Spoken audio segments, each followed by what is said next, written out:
Silakan duduk Bapak Ibu saudara-saudara yang terkasih. Saya mengucapkan selamat hari Minggu, salam sejahtera bagi kita sekalian. Shalom. Shalom. Biar kasih pembelaan, kemurahan Tuhan tetap terulur kepada kita semua, sehingga dalam setiap kesempatan yang masih Tuhan berikan, kita senantiasa diberkati oleh Tuhan. Saya sudah sampaikan pada ibadah minggu bahwa kita segera akan berhadapan dengan yang namanya permulaan penderitaan, ya, permulaan penderitaan yang dibagi dengan 5 nubuat yang Tuhan ingatkan kepada kita, di mana kita akan berhadapan dengan permulaan penderitaan, ya. Jadi permulaan penderitaan itu akan nampak jelas pada zaman akhir ini, ya, sehingga saya dan saudara tidak lagi bermain-main dalam kesempatan yang masih ada, ya. Saya mengajak jemaat bukan saja beribadah, tapi harus memiliki kuasa ibadah. Kuasa ibadah. Jangan sampai seperti nubuat dari Rasul Paulus kepada Timotius, ya. Dalam 2 Timotius pasal yang ketiga ayat 1 dan seterusnya mengajarkan kepada kita bahwa pada hari-hari terakhir akan datang masa yang sukar, ya. Jadi di masa-masa yang sukar itu akan banyak hal-hal yang terjadi di tengah-tengah kehidupan manusia. Karakter dan tabiat manusia yang jahat, yang jelek bermunculan, ya. Dari mulai yaitu mencintai diri sendiri, ya, menjadi hamba uang dan seterusnya, garang, pemberontak, tidak suka yang baik, suka berkhianat, ya. Jadi kalau saudara lihat dalam 2 Timotius pasal 3 ini, sebenarnya ini menunjukkan 18 karakter yang saya seringkali katakan ini karakter manusia jahat, ya, yang nanti akan diwakili oleh Antikris. Manusia paling jahat di dunia itu Antikris, ya, karena mereka bukan saja menyakiti manusia, tapi mereka betul-betul disebut manusia durhaka. Rasul Paulus berkata dalam suratan Tesalonika, manusia durhaka, ya. Jadi karakter yang paling jahat. Dan yang mengerikan saudara, kenapa itu bisa terjadi? Kenapa muncul karakter-karakter yang tidak baik? Ternyata kalau saudara lihat di ayat 5 coba kita lihat. 2 Timotius pasal 3 ayat 5, Ya. secara lahiriah mereka menjalankan ibadah mereka. Jadi mereka itu beribadah secara lahiriah,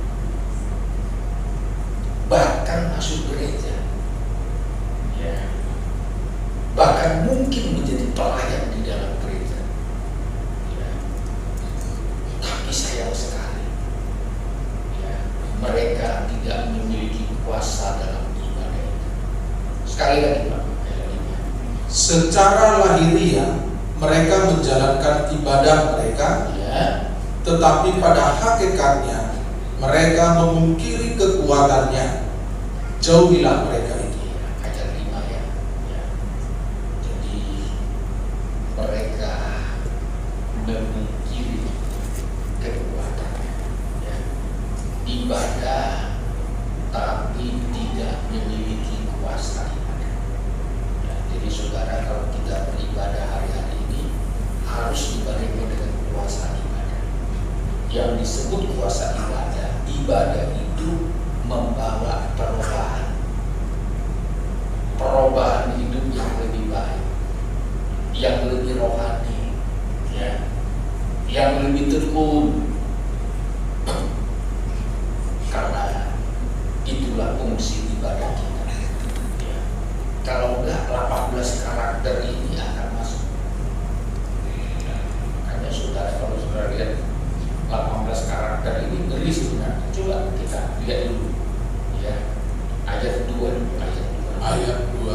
Ya. Manusia akan mencintai dirinya sendiri. Ya. Jadi keegoisan manusia itu enggak ketolongan, ya, tak akan bisa memahami orang lain, ya. Yang menonjol dalam hidupnya egois, saudara. Terus, Dan menjadi hamba uang. ya, yang ngatur hidupnya uang. Ya. Berhala nomor 1 dalam hidupnya adalah uang. Ya. Hamba uang. Ya. Jadi kalau sudah jadi hamba uang, saudara, sulit, ya, untuk bisa berkenan sama Tuhan. Ya. Salah satu kehidupan yang menjadi hamba uang, yang dikendalikan uang adalah Judas. Ya. Judas. Ya. Ada lagi saudara sampai Tuhan yang mati ganti, Ananias dan Safira, langsung tewas karena lebih mencintai uang daripada kebenaran dan keadilan. Ya. Saya seringkali katakan, kita ini tinggal di dunia semua butuh uang, tapi jangan diperhamba uang. Ya. Jangan diperbudak uang. Ya. Jangan seolah-olah uang adalah jawaban. Ya. Jawaban dalam nikah. Saya melihat hari-hari ini kebanyakan nikah hancur itu justru karena ada uang. Ya. Dengan banyaknya uang, mudah berbuat dosa, mudah menyimpang, mudah berkhianat. Bahkan justru kadangkala dalam kemiskinan, orang bisa lebih setia, lebih tekun, ya, lebih mengandalkan Tuhan, ya, daripada apa yang dia punya. Ya. Ini hari-hari ini, ya, terlalu banyak saudaraku persoalan karena karakter manusia berubah menjadi hamba uang.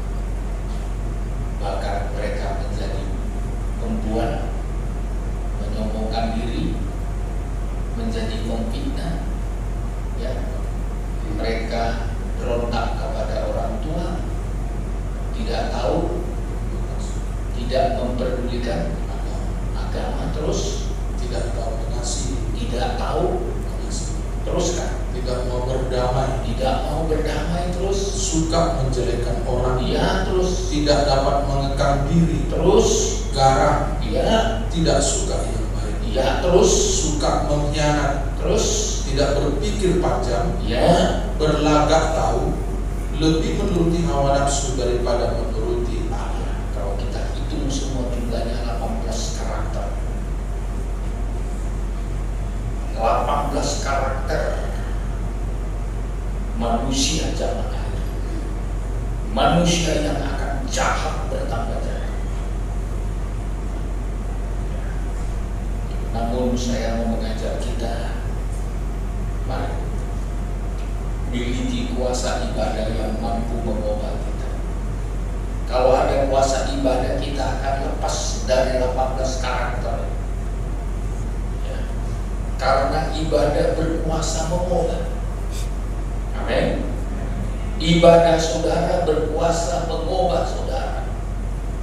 Sebab ketika saudara beribadah, saudara terkoneksi dengan Tuhan, terkoneksi dengan firman, terkoneksi dengan kuasa Roh Kudus,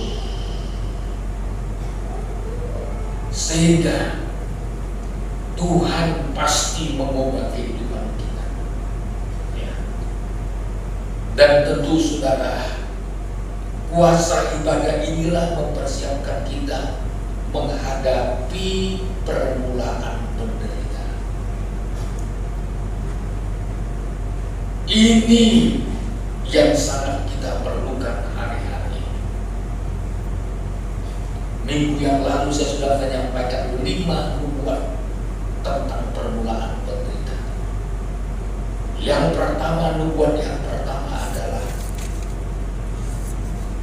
Tuhan menunjukkan kepada kita runtuhnya setiap ibadah yang mengutamakan hal-hal yang jasmania, keindahan lahirnya, ya. Bagaikan batu yang disusun, tapi Tuhan katakan bahwa Tuhan akan merobohkannya. Itu Lukas 21 ayat 5 sampai 6. Ya. Lalu yang kedua, nubuatan yang kedua yang akan terjadi dalam permulaan penderitaan, penyesalan. Waspadalah supaya jangan ada orang yang menyesatkan. Nubuatan yang ketiga adalah perang. Ya. Bangsa akan bangkit melawan bangsa. Ya. Jadi perang sekarang ini saudara sedang dipertontonkan kepada kita. Perang. Ya. Kalau sempat perang ini berkepanjangan, saudara tahu ya sebagaimana yang terjadi di negeri lain sebelum ini. Bayangkan mempengaruhi hukum, mempengaruhi kebutuhan pertanian, efeknya sekarang. Ya, efeknya sekarang. Belum lagi ditambah dengan ya ekstrimnya iklim, cuaca yang tidak bersahabat. Ya, terutama katanya di daerah di Lautan Pasifik ini. Ya, ini merupakan suatu bencana yang akan mengerikan saudara, termasuk merongrong ketahanan pangan di dunia ini. Kita pun ya, mungkin ibu-ibu mulai terasa lah naiknya beras. Ya. Dan ini belum apa-apa dibandingkan nubuat firman Tuhan. Sampai terjadi nanti kelaparan. Ya. Jadi nubuat yang ketiga perang. Nubuat yang keempat ya, itu adalah berbarengan dengan gempa bumi, penyakit sampar, kelaparan. Itu berdekatan sekali. Gempa bumi, penyakit sampar, dan kelaparan. Ya, ini buat yang diingatkan oleh Tuhan juga untuk saudara dan saya harus sadar. Ya. Dan selanjutnya nubuatan yang selanjutnya baru aniaya. Jadi aniaya adalah puncak penderitaan zaman akhir ini. Ya. Coba kita baca dulu ini Lukas pasal 21. Baru aniaya. Jadi aniaya adalah puncak. Lukas pasal ayat 21 ya, ayat 11 ayat 12. Tetapi sebelum semuanya itu kamu akan ditangkap dan dianiaya. Ya, terus kamu akan diserahkan ke rumah-rumah ibadat dan penjara-penjara, dan kamu akan dihadapkan kepada raja-raja dan penguasa-penguasa oleh karena namaku. Jadi ini puncaknya. Ya. Kalau yang pertama tadi keruntuhan bait Allah, ya. Jadi yang runtuh itu yang mengutamakan yang semua ibadah-ibadah yang mengutamakan perkara-perkara yang banyak akan diruntuhkan. Saya tidak heran saudaraku, hari-hari ini seluruh dunia sangat kagum dengan teologi agama moral. Seolah-olah kalau miskin itu terkutuk. Maka hampir seluruh orang Kristen di dunia sedang mengejar yang namanya teologi kemakmuran, menolak teologi salib, menolak teologi penderitaan. Tapi jangan lupa, nubuat firman Tuhan mengingatkan kita, semua kekaguman terhadap yang lahiriah akan diruntuhkan. Diruntuhkan.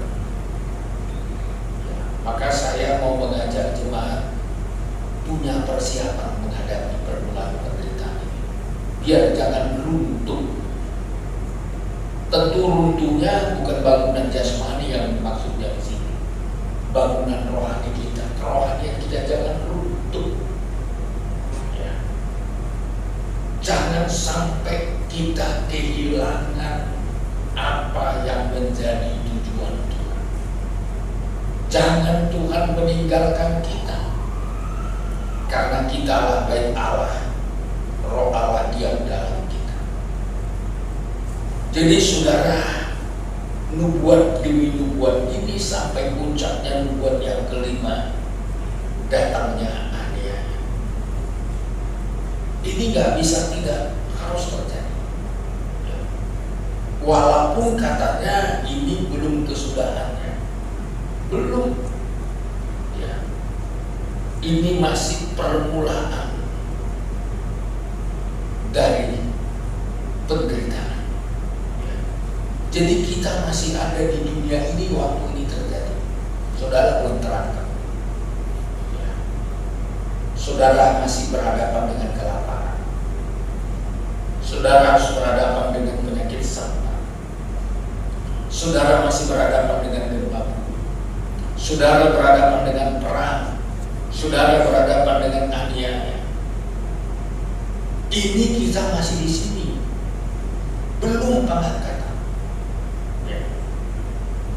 Tapi jangan lupa saudara, Tuhan mengatur dari surga. Ada batas yang boleh kita alami, yang boleh terjadi bagi gereja Tuhan. Sampai batas permulaan penderitaan. Kesusahan besar kita gak kena kalau kita terangkat. Kalau kita terangkat, kita tidak masuk dalam kesusahan besar. Kita lolos. Maka dalam kitab Wahyu pasal 7 ayat 14, ini satu pertanyaan. Wahyu pasal 7 ayat 14. Maka kataku kepadanya, Tuanku, Tuhan mengetahuinya. Terus lalu ia berkata kepadaku, mereka ini adalah orang-orang yang keluar dari kesusahan yang besar. Terus, dan mereka telah mencuci jubah mereka dan membuatnya putih di dalam darah anak domba. Jadi kita yang lolos, kita yang telah berhasil siap untuk menyongsong kedatangan Tuhan, kita tidak masuk dalam kesusahan besar. Tidak masuk, saudara. Kenapa saya selalu mengajarkan kita jadi mempelai? Mempelai perempuan itu tidak masuk dalam kesusahan besar. Gereja yang sempurna itu, sedang mempelai Tuhan itu tidak akan kena kepada kesusahan besar. Salah satu isi kesusahan besar adalah antikris menguasai dunia selama 3,5 tahun, 42 bulan. Kenapa kita tidak kena? Yang pertama karena kita mau dirubah. Kalau di sini disebut mereka telah mencuci jubah mereka. Artinya mereka telah mencuci karakter mereka berubah. Pada waktu kapan karakter kita dirubah sampai betul-betul sampai memiliki karakter Kristus? Justru pada permulaan penderitaan. Disitulah puncaknya Tuhan ingin mengubah kita. Saya seringkali mengatakan kita dirubah bukan karena kemakmuran, kita dirubah karena kesuksesan, tidak. Justru salib penderitaanlah cara Tuhan membawa kita kepada perubahan. Orang lebih serius berdoa justru ketika datang kesusahan. Orang lebih serius mencari Tuhan saat pintu bagaikan tertutup.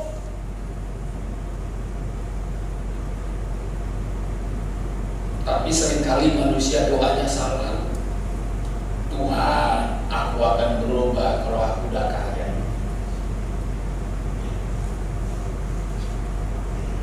Kalau saya sudah sukses, saya akan setia.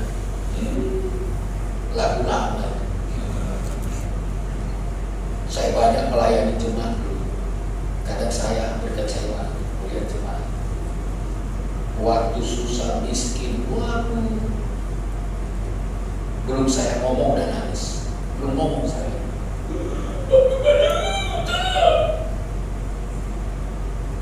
Gak usah saya sebut orangnya. Tapi setelah mulai tanda-tanda kemakmuran dan makmur, gak usah kan memberitahu. Kadang-kadang saudara sudah mulai anggar jauh sama Tuhan. Tahu kan jauh? Sudah merasa dia hidup karena dia hebat. Sudah merasa dia hidup karena dia kuat, karena dia pintar, karena dia sanggup. Tadi saya berbicara sama Pak Utapia, sama tim kita di ruangan makan. Saya nggak tega kalau lihat jemaat dipukul habis-habisan sama Tuhan. Nggak tega saya. Makanya sekalipun kadang saya lihat nggak benar, saya yang nangis. Saya yang prihatin, saya yang mohon belas kasihan itu, supaya mereka jangan kena pencobaan yang membuat mereka putus asa. Jadi Tuhan tidak mempersiapkan kesusahan besar untuk kita. Itu untuk orang yang gak bertobat. Itu untuk orang yang gak siap sedia. Itu untuk orang yang gak mau berubah. Yang mau berubah hanya Tuhan bawa kita sementara waktu masuk ke dalam permulaan penderitaan lewat 5 poin. Tapi kesusahan besar itu untuk orang-orang yang gak mau berubah. Tapi orang-orang yang mau berubah itu gak kena, mereka keluar, artinya mereka gak kena kepada kesusahan besar. Yaitu yang pertama, mereka yang telah membuat jubah mereka dan membuatnya putih di dalam darah anak domba, artinya karakternya berubah. Yang kedua ayat 15. Ayat 15. Ya. Karena itu mereka berdiri di hadapan tahta Allah. Stop dulu. Berdiri di hadapan tahta Allah, dekat dengan tahta, dekat dengan kerajaan, dekat dengan raja, dekat dengan kekuasaan. Saudara aja kalau dekat dengan pejabat yang memiliki kuasa, Anda pasti aman. Misalkan dekatlah dengan presiden, dengan penguasa,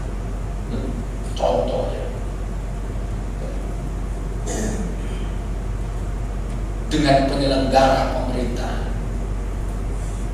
Ya. Orang biasanya suka dekat dengan penguasa kan biar kecipratan rezeki. Tahu kecipratan? Biar dapat bagian, saudara. Tapi saya selalu mengingatkan, jangan cari bagian yang salah. Jangan orang korupsi saudara ikut menikmati, saudara kena aliran dana, Anda juga harus masuk penjara. Makanya kalau saya kadang-kadang kalau datang minta nasihat saya bilang, kalau kamu mau saya doakan, satu, jangan korupsi. Kalau nanti kamu menang jadi anggota DPR, DPRD, DPR RI, hanya satu nasihat saya, jangan korupsi, supaya hidupmu jadi berkat di negeri. Ya. Jangan sampai saudaraku, kita doakan orang yang tak mau berdoa, ya, rugi kita. Kasih suara kepada orang yang tak mau berubah, orang yang tidak ikut membangun negeri ini. Sekarang tidak waktunya lagi kita berpolitik identitas. Ya. Gak waktunya. Sekarang siapa yang pemikirannya, yang jiwanya betul-betul takut Tuhan, betul-betul mau bekerja demi kepentingan negeri ini yang harus didukung. Makanya gereja kan tidak pernah dibuat jadi tempat kampanye. Gereja nggak boleh. Di gereja tidak boleh berpolitik praktis. Gereja jadi berdoa. Tentu supaya doanya dijawab adalah orang-orang yang mau dekat dengan tata Tuhan, yang mau bergaul dengan Dia, ya, yang mau punya hubungan baik dengan Tuhan. Ini poin yang kedua yang akan lolos dari kesusahan besar. Poin yang ketiga yang akan lolos, ya, silakan Pak. Poin yang ketiga, dan melayani Dia siang malam di bait sucinya. yang melayani Dia siang dan malam, yang mau melayani Tuhan. Artinya melayani itu mau memberikan hidupnya untuk Tuhan. Jadi memberikan hidup untuk Tuhan itu bukan harus jadi pendeta. Jemaat pun bisa menyerahkan hidupnya untuk Tuhan. Untuk apa? Untuk ikut mendukung supaya lewat ibadah, lewat pelayanan, lewat harta, lewat waktu, lewat tenaga, kita betul-betul gunakan untuk memenangkan sebanyak-banyaknya jiwa begitu. Melayani Tuhan siang malam. Ya. Jadi Tuhan juga tahu kelompok yang bakalan lolos dari kesusahan besar yang ketiga, melayani Tuhan siang dan malam. Kalau disebut melayani Tuhan siang dan malam, semua waktunya, hidupnya berfokus kepada Tuhan. Mungkin saudara bertanya, bagaimana kalau kita masih bekerja? Silakan Anda bekerja, tapi kaitkan pekerjaanmu dengan pekerjaan Tuhan. Silakan saudara berdagang, silakan saudara berusaha, silakan saudara jadi karyawan, silakan saudara jadi petani, apapun profesi saudara, buat kaitannya dengan Tuhan. Kaitkan segala kegiatanmu dengan Tuhan. Kaitkan aktivitasmu dengan Tuhan. Misalkan saudara jadi pedagang, langsung buat tekad sama Tuhan. Hasil dagangan ini Tuhan, sebagian untuk